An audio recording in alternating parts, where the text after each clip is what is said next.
The time is now 5:30 p.m., Monday, July 18th, 2022. We will start the Finance and Purchasing Committee meeting.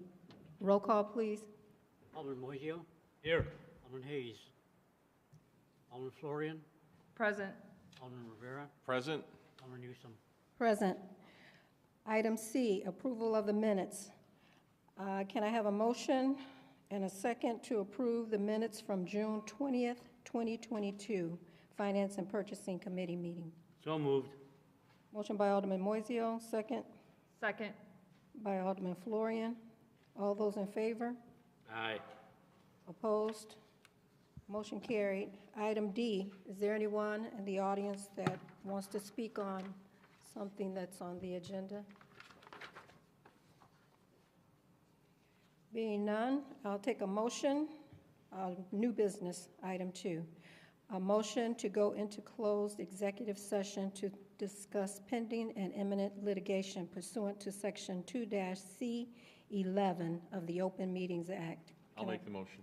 Second. Motion by Alderman Rivera, second by Alderman Florian. Roll call, please. Alderman Moiseo. Aye. Alderman Hayes. Alderman Florian. Aye. Alderman Rivera. Aye. Alderman Newsom. Aye. Motion carried.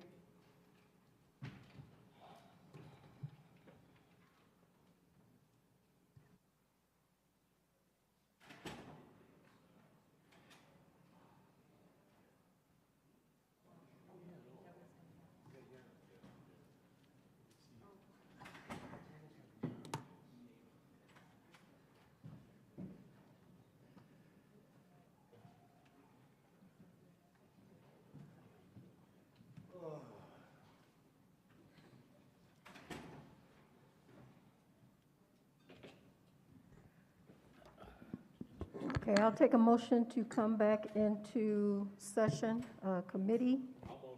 Motion by Alderman Rivera, Second. second by Alderman Moiseo. Do I need a roll call? Excuse me, I need a roll call on that. Roll call. Alderman Moiseo. Here. Alderman Hayes. Alderman Florian. Present. Alderman Rivera. Present. Alderman Newsom. Present.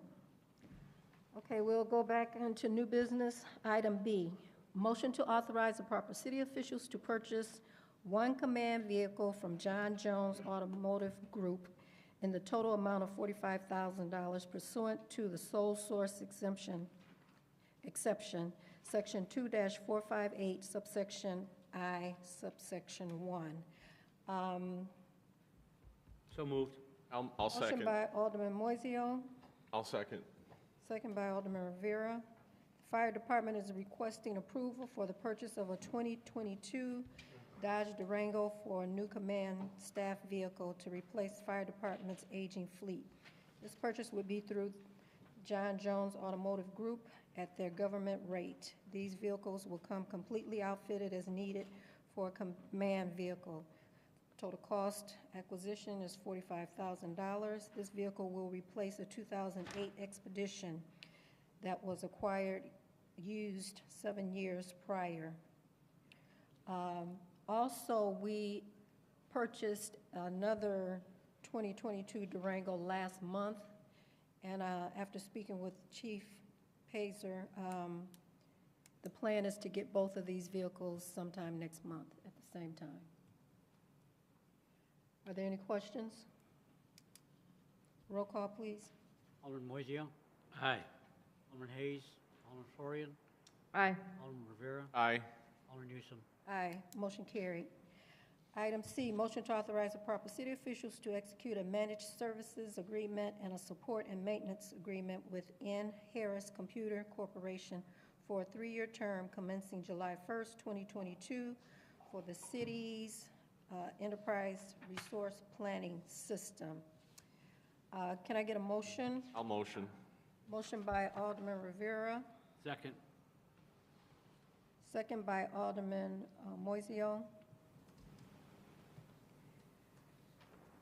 The total cost of this contract is $1,045,310.16 over a 3-year period.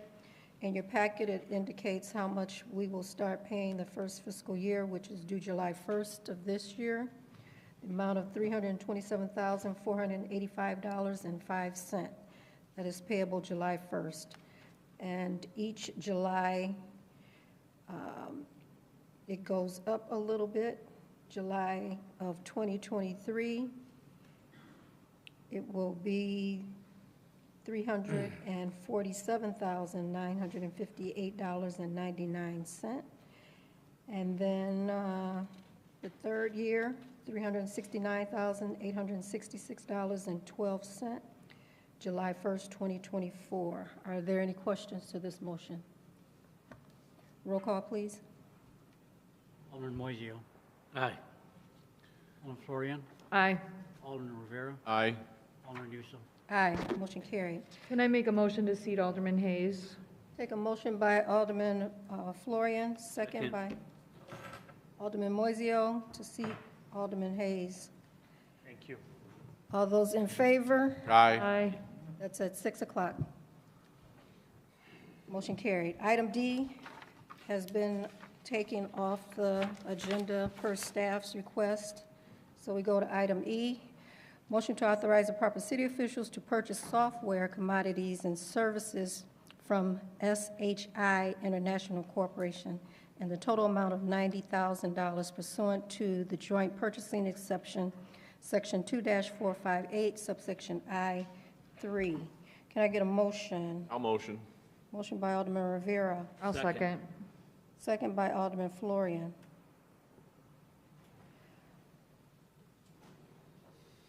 The specific purchases include Barracuda Cloud, email firewall, cloud backup systems, and email archives.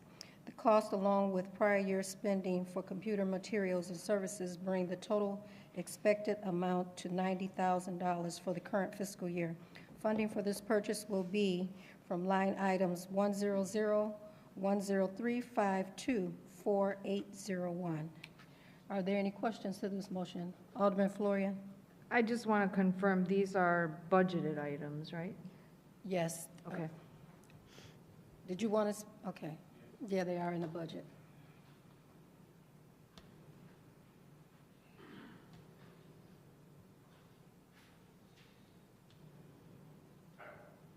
The answer is yes.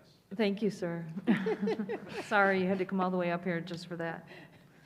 Can I get a roll call, please? Alderman Moiseo. Aye. Alderman Hayes. Aye. Alderman Florian. Aye.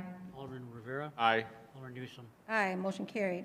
Item F, motion to waive competitive bidding and authorize the proper city officials to procure security equipment as well as installation and maintenance services from Pentegra Systems LLC in a not-to-exceed amount of $150,000.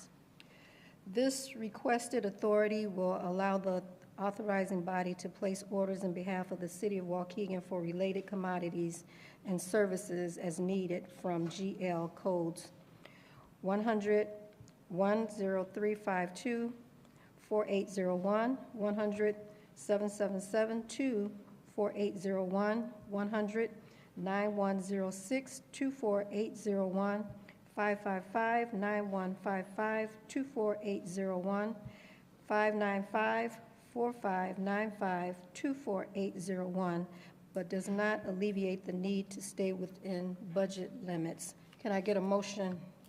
I'll motion. Motion by Alderman Rivera, second. Second. Second by Alderman Moiseo. Are there any questions to this motion? Roll call, please. Alderman Moiseo. Aye. Alderman Hayes. Aye. Alderman Florian. Aye. Alderman Rivera. Aye. Alderman Newsom. Aye, motion carried.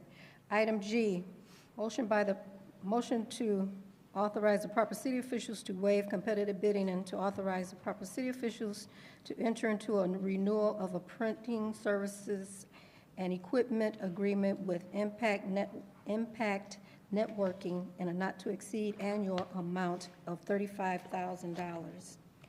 IT Department requests authorizations to enter into a renewal agreement with Impact Networking for the provisions of printing services, equipment, and commodities. Impact provides the city's various departments with printers, copies, and associated supplies. The city has been satisfied with Impact's products, level of service, and responsiveness.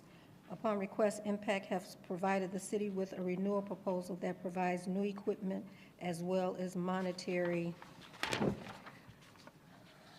savings. The IT department recommends that the city waive competitive bidding and enter a renewal with Impact Networking. Funds for these services and equipment will be provided through budget line items 100-103524-801, 100-60772-4801, and 100-30202-4801. Can I get a motion on the floor? So moved. I'll second. Motion by Alderman Florian, second by Alderman Rivera. Are there any questions? Roll call, please. Alderman Moiseo. Aye. Alderman Hayes. Aye. Alderman Florian. Aye. Alderman Rivera. Aye. Alderman Newsom. Aye, motion carried. Item H, motion to authorize the proper city officials to approve a change order with Alliant in the amount of $7,891.91, increasing the contract amount from $1,964,038 to $1,971,929.91. Can I get a motion? I'll motion. Motion by Alderman Rivera, Second.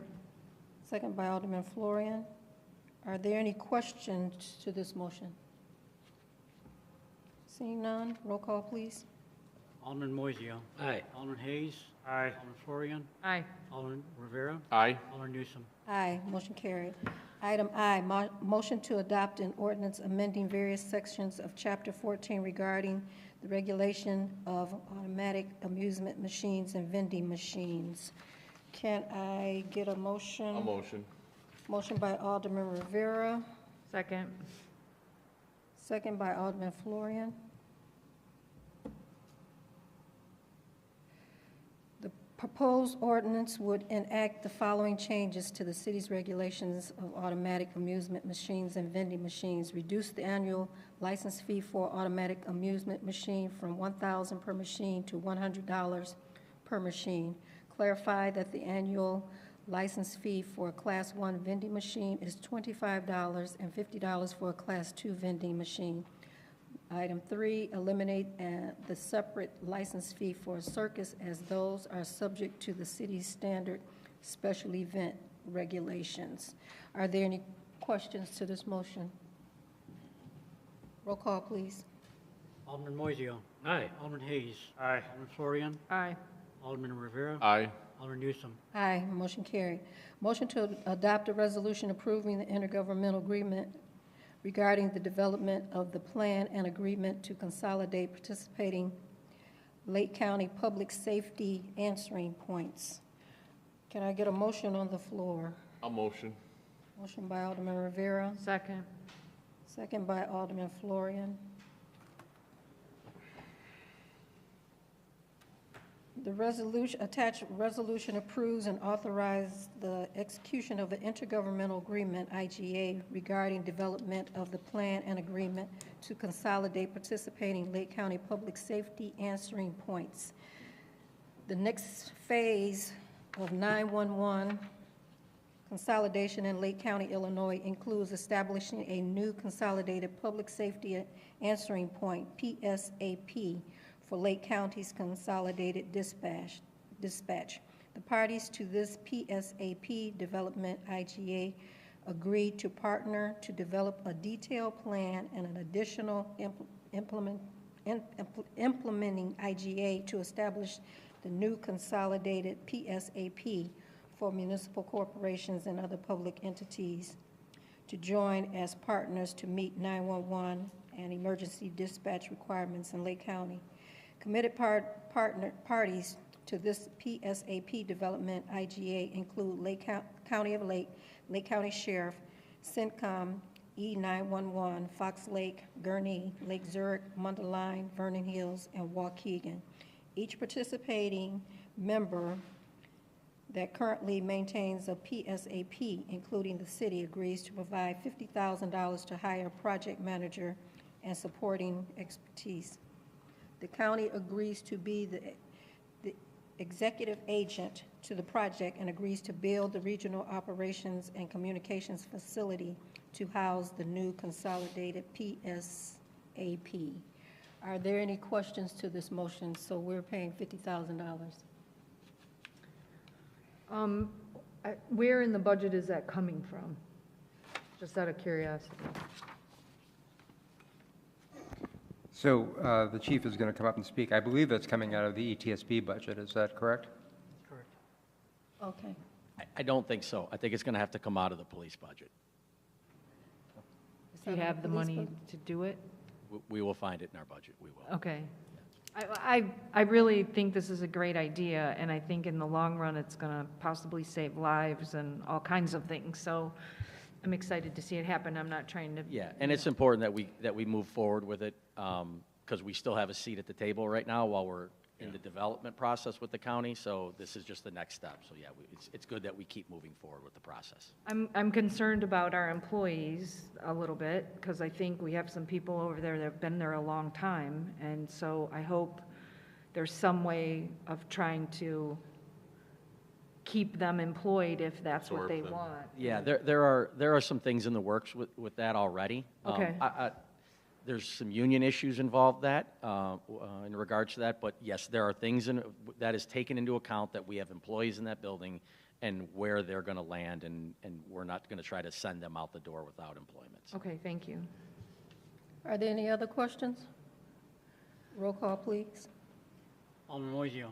Aye. Alderman Hayes. Aye. Alderman Florian. Aye. Alderman Rivera. Aye. Alderman Newsom. Aye, motion carried. Item K, motion to adopt an ordinance amending Section 14-1101 of the Code of Ordinances to eliminate the special event permit fee for block parties. Can I get a motion on the floor? So moved. Motion by Alderman Moiseo. Actually, excuse I'll me. second. Motion by Alderman Rivera. Okay, I guess we'll take it up at this. Okay. Uh, Alderman Hayes. Yeah, Alderman Newsom, I'd like to hold it over till the mayor's back. I can do it at council, but I think holding it over to the next meeting, it sounds like they want to revisit the passing of the ordinance, but also there's been a mention of issuing checks to people that have paid. So I'd just like to be able to confer with the departments that that would be implicated in how exactly the city's going to go about doing that. I'm not necessarily opposed to this at all. Alderman Kirkwood was nice enough to reach out to me. So I'm not voicing opposition. I would just like to hold it over for a meeting until the mayor's back and can speak to some of the costs associated with holding block parties and why there's a permitting fee. Are there any other questions? The only thing that I would question, and that's fine, Alderman Hayes, going forward from now until the next meeting, I hope we're not going to charge people another $100. I think that just adds more confusion to the mess. I think, was there anyone in finance was ready to speak on this? How that would be, because I think it would be handled in the finance department? No? Chair. Hold. Alderman Kirkwood? I talked with finance last week to see, how many people are being affected up to this point in that situation. So I talked with Sherry regarding that so that we would have an accurate amount. I think we all got an email from the chief regarding those that were pending, because this does not go back to last fiscal year. It only starts this fiscal year. That is correct. I have a question. There's one woman on there that has 7 block parties. How do you have 7 block parties? I mean, I thought it was kind of a one-time in the summer, you have all your neighbors. She's listed 7 times. That, to me, that's not a block party. I mean, when I was a kid, I grew up on a 1-block street. We could have easily blocked the street off and had it in the street. We just had it in our driveway, in our garage, and we just did our block party that way. I mean, you don't have to have a block party fee if you don't block the street off. You know, you can have it in your yard or in your driveway or your garage or whatever. But I'm just curious how someone has 7 block parties. Those were 2021, and they weren't charged a fee for those block parties. This only was established 2022. Well, it says that they weren't charged a fee. No, we didn't have the ordinance then. We passed this in December of this year. How I didn't catch it, I don't know. I never would have voted for a block December party fee. to go into effect May 1st. But it costs the city to have a block party. No. We send the police out, we send the firemen out, we have to send public and- works out. If they get a call, then they leave. Yeah, this, if they're on duty and they're It just- available. It happens all the time. But they don't work for free. No, I know, but they come by on an off, if they're off, they come by, if they get a call, they leave. I've been to block parties where that's happened. But I'm just saying that they still are, it costs us money to have these events. I don't- think Not the I block think- party, but I go think- ahead, Alderman Moiseo. I think the traditional block parties that I've always been a part of and I've always attended, our neighbors having a traditional old block party, sawhorses, and that's it. And sometimes the fire department or police department comes by, depending if they're busy or not. Doesn't cost anything to drop off sawhorses, in my opinion. Do we get some people in the community that take advantages of it? Absolutely, all the time. We've had a couple instances, I don't remember when this happened, but we'd have somebody who wanted to have a birthday party, and they would, we just required one signature, they'd have it, and they'd block the street off, and the rest of their neighbors are like, what the hell is going on? This is a birthday party, not a block party, so we required the 3 signatures, which makes sense to me. But I'm not going to support any fee for a block party because the majority of the ones that I go to and have been involved, it's just the neighbors getting together, and it's been around since I was 5 years old, and that's just how I feel. But if anybody feels different, go ahead. But I will not vote for any fee for a block party. That's just me. Alderman Rivera. I understand what you're saying, Alderman Mosio, and I appreciate that, because you are correct. They drop off the sawhorses. The fire department does show up. If there's a call, they're gone. So they're not being taken out of the mix as far as being available. My concern, though, is the multiple applications that we have here. Just in taking a look at this, I did see that, one name on here 6 or 7 times. How does that happen? Why does that happen? Good point. That needs to be addressed, correct. Yeah. But that's not a traditional block party, I would think. Yeah, And 'cause how often does this happen? You know, Well, I she thought appears to be here- having one once a month. I thought years ago we had established that there would only be 3 that might have been a yard sale. years but it ago, could be and three. that was only a block party. But I think when people started, this special event came into play, and people didn't want to go through the special event process, they started putting it as a block party when really it is a special event. It is not considered a block party. A block party is your neighbors on your street, does not interfere with any other traffic, anybody else, period. That's not a special event, that's a block party where you're not selling anything. The people, you may grill some hot dogs for your neighbors or something like that, and maybe have something for the kids or whatever. That's a block party, that's not a special event. But when people started trying to put a special event under the category of a block party, that's when we started having all of these issues. Correct. Can we ask, I think these ladies are here because they know how much what the work is for a block party permit, am I right?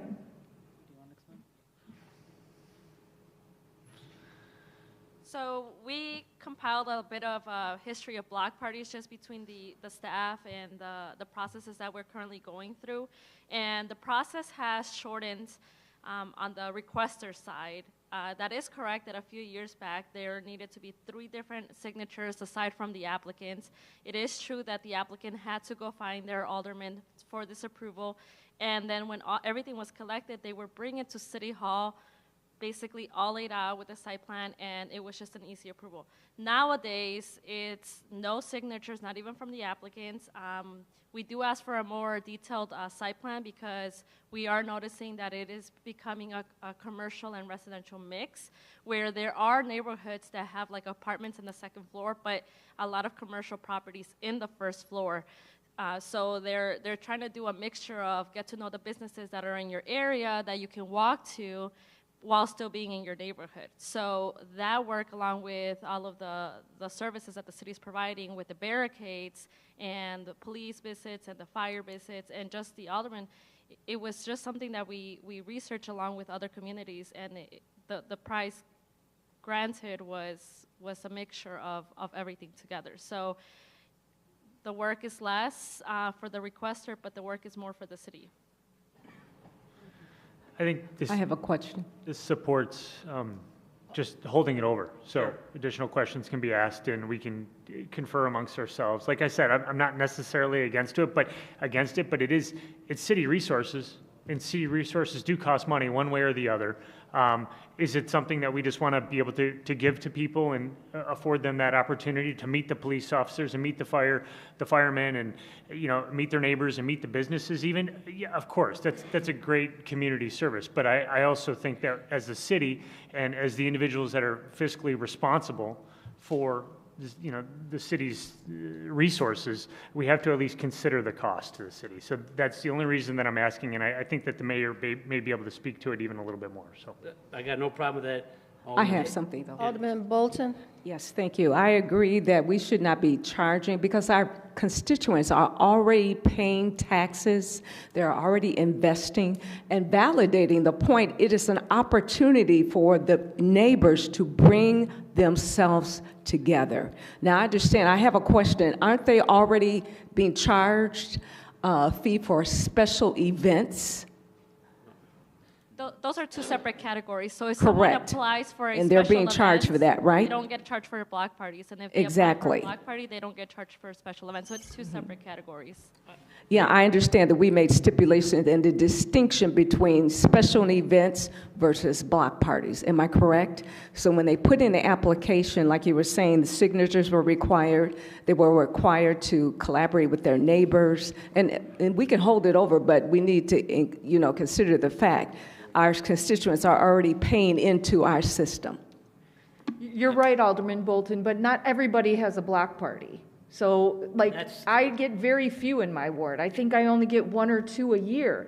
Other wards might have 10 or 12. So when you look at the city as a whole, ultimately, the people who have no block parties are subsidizing the people who do have block parties. I don't think the No. I don't think the expense No, is that's that- not right.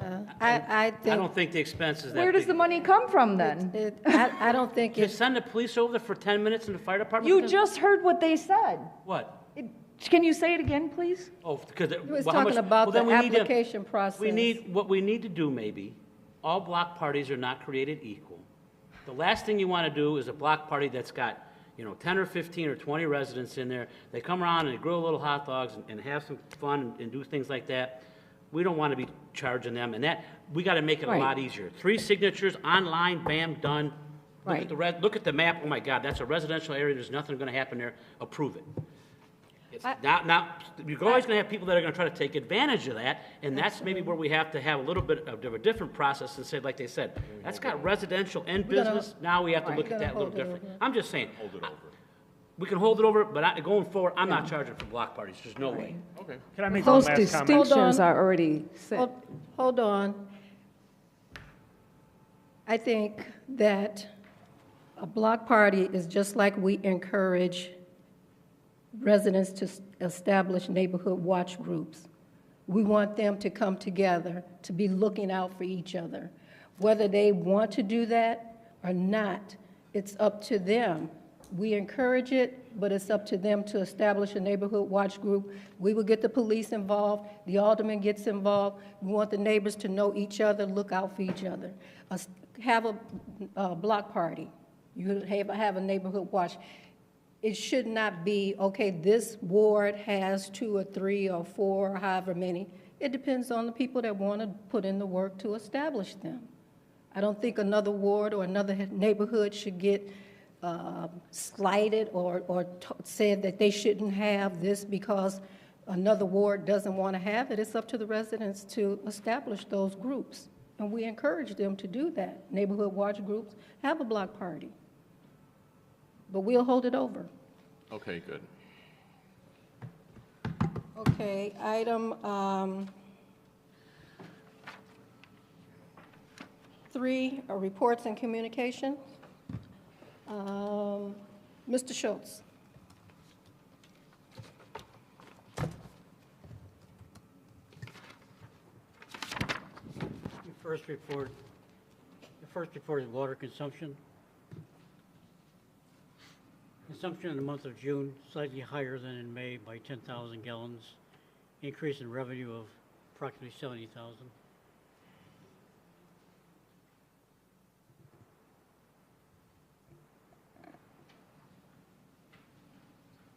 Anyone have any questions on the water consumption? It's pretty basic.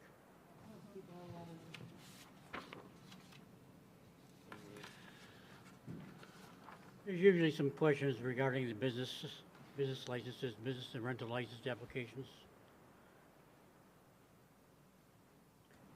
You have a list of new licenses, new applications in your packet. There are some where you see there's a home address listed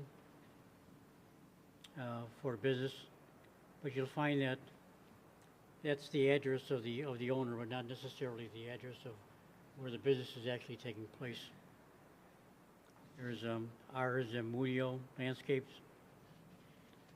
The owner lives at 2513 Ridgeland. Trucks and equipment are stored at 930 South Green Bay Road. MG Towing.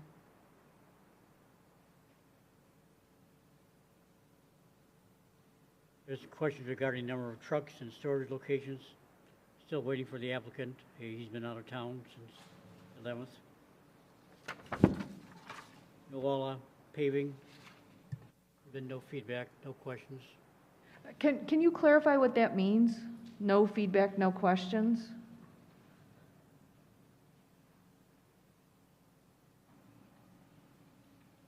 Oh, wait, is he not going to answer? See if I can provide some insight on this. So what you have before you, and finance folks, correct me if I'm wrong, but it's a list of applications, not a list of approved licenses. Right. So when we get an application for a license, they come to planning and zoning. And because our current application does not ask for enough information many times for me to make a determination as to whether the business is legal where they're wanting to locate it, I often send back a list of questions for them. Some of them respond right away and go through either getting an approval or a denial from my department. If it's a denial, they're told that it's denied. If it's an approval, then the application moves on to the fire and building departments for their inspections and approvals by those departments.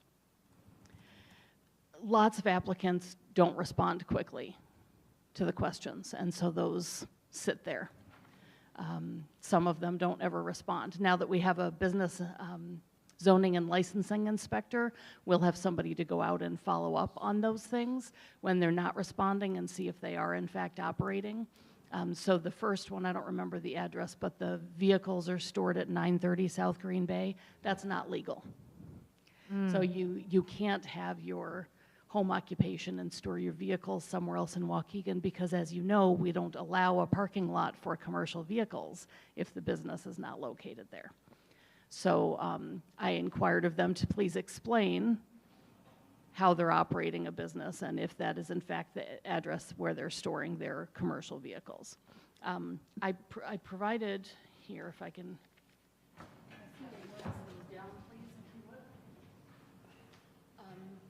I have a question, Noel. So for the NOLA Paving, they live at 2019 Delaware? On here, it's a service and, excuse me. No question, so that's the one that was no questions and no feedback from NOLA, Noyola Paving? I don't remember off the top of my head, Alderman, It just whether says I that had. the application was submitted, but, and yes, it's a home-based, Okay. So I don't recall whether I have sent questions back on that one yet. oh, okay. And the Finance Department may have produced this report before I reviewed the last group of applications. I Okay. reviewed those on Friday, so I'm sure that this report was produced prior to that. I don't recall whether that one was one of the ones that I just reviewed or not. Would we approve a paving business to be run out of a home? So it depends. If there are no employees and they don't have commercial vehicles there, then potentially, but I don't know how, that's often my question. So how are you doing this? What are your trucks? Where are your trucks? That kind of thing. I need them to tell me that information. I don't want to assume those things. I don't want to assume that they have a bunch of commercial paving trucks, but I don't want to assume that they don't. So I'm asking them those questions. Please tell me what your vehicles are, where they're located, whether they're marked as commercial vehicles, those kinds of things. Now, if they have a home business in Waukegan and they're parking their trucks in another community and the other community allows that, that's fine with me. But we don't allow that Right. as an accessory use, and so that's their concern with the other community where their trucks are. And then you denied the kennel on Hickory Street. I did right? deny the kennel on Thank Hickory you for Street. that. That is not an eligible home-based business. So Thank you. what I sent around, this is the section of the zoning ordinance that talks about what's allowed for home occupations. So we need to look over this and then decide what we need to change in order to keep some of this stuff from happening. So one of the things that our team is working on, and this includes finance, building, mayor's office, my department, we're working together to revise the business license application so that we're asking many, many more questions on the front end. And hopefully, it will require more work on the applicant's part, but it's questions about their business. So they should be easily able to answer those questions, and then they'll submit an application to us that is much more complete, provides me the information I need to determine whether it complies with this as well as with zoning requirements generally permitted in conditional uses, whether we need to send somebody through a conditional use permit approval process, or whether it's a business that just doesn't comply. For example, a home-based business that has a bunch of employees, that's not allowed here if you look. Most of the detailed stuff you need to look at is under D, 4D, for operational limitations. Okay. So you have to, if you have a home business, you have to operate it entirely within the dwelling, no more than 400 square feet. You can't display or sell on site any of your products. You can't have customers come to your home to purchase products. Now, if you're, for example, a Tupperware person, you have your products at home, you go out and do your party and you're selling in that fashion, that's fine as a home-based business. You're not having your customers come to your house to So what purchase about their like a hairdresser? Like, could they do that at home? It's not supposed to, Really? really, Okay. because that's customers coming to the home, and that changes the nature of the residence. See, it seems kind of crazy to me that we don't allow that, but yet we can have people with all these trucks and. Well, the trucks Crazy are not stuff. allowed. So if I But have, I have one in my ward, and every time they come out, they say, well, they're legal, they can do that, they can park there. the trucks cannot be parked there. If they have signage on them, they're not supposed to be. Cannot be parked Can they there. park in the street? No. No street, no. So I Every have a time I question. send them out, nope, they're legal, they can be there. So they can't be there. The commercial vehicles cannot be Okay, there. I'm gonna start taking Now, pictures. if they're parking one commercial vehicle inside a garage, an enclosed building, or it's screened, it's behind their house on a paved surface and screened with fence or dense landscaping, then that's allowed. It shouldn't be, have signage on it, magnets or Right. painting or whatever, but if it's one vehicle that's parked that way, it kind of, it's hard to say for sure that it can't. So the way that the code is described, the way that the zoning code talks about it, that's potentially allowable. But What about, multiple so trucks, there's a guy that works for Comcast that always drives his truck home and parks it in his driveway. Is that allowed? if he parks it in the back of the driveway behind the house on a He paved doesn't have, surface, he doesn't have a screened, back. yeah, He then can't get to his shouldn't. back. Technically, no. That's new to me. Does that, can I ask a Yeah. question? Does it matter that he's not running a business out of his home? That's just his work vehicle that he parks there? Yeah, it's still a commercial vehicle. Okay. So, I didn't bring my whole zoning ordinance with me to pull that up. I just brought this section on home occupations. But there is language in the zoning code about commercial vehicles parked in a residential area, and it doesn't tie it specifically to a home occupation or not. Okay. Good to know. All right, thank you, You're welcome. Noel. Thank you, Noel. No problem. Move on. You want to go ahead and go through? Quick. Yeah, Stabilization fund, stabilization? stabilization. Okay. We're required to hold 8% of our general fund appropriation, which would be $7.4 million. We currently have approximately $8.4 million in that fund. We have about $1 million more than necessary, which is a good thing. Special event applications, there's 4 special events were approved in June. Food and beverage tax, roughly $14,000 more brought in June than in May. Hotel tax collections are up in June, about 38,000 compared to May. Push tax, 6 out of 9 operators have submitted some form of payment, totaling $207, you know, if you call that a payment. Vendors really don't appear to be collecting the required push tax from customers. Continues to be a problem until, I guess, we have required protocols in place and penalties established. Budget actual report. It's so early in the fiscal year to make any kind of statement about activity to date. We know for the month of May, general fund revenues are received were 10% of budget already. You should be at about 8.3%. Revenues are already 10%. Expenditures only at 6%.